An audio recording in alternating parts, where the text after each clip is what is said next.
10 ఏళ్ల బీఆర్ఎస్ పాలనలో విద్యుత్ రంగం కుదేలైందని ఉప ముఖ్యమంత్రి భట్టి విక్రమార్క అన్నారు. గతంలో ప్రజా సమస్యలు విన్నవించుకునే అవకాశం ఉండకపోయేదని, ఇప్పుడు ఆ పరిస్థితి లేదని, ప్రతి ఒక్కరూ తమ సమస్యలు చెప్పుకునే అవకాశం కల్పించామని అన్నారు.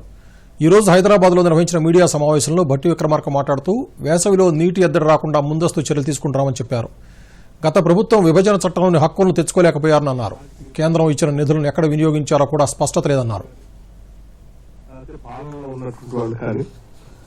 ప్రతి అంశాన్ని కూడా రాజకీయ పరం చేసి వాస్తవాల్ని మరుగున పడి రకరకాల అంశాల్లోనే ప్రజలు చర్చల్లోకి వెళ్ళిపోతా ఉన్నాయి. వాస్తవాలు తెలియనంత కాలం ప్రజలు కూడా సరైన నిర్ణయాలు తీసుకోవడానికి కూడా ఇబ్బందికరంగా ఉంటుంది. నిజంగా ఈరోజు ఏర్పాటు చేసినటువంటి ఈ మీట్ ద ప్రెస్ కార్యక్రమం ద్వారా స్పష్టంగా పెద్దలు అందరూ కూడా చెప్పారు.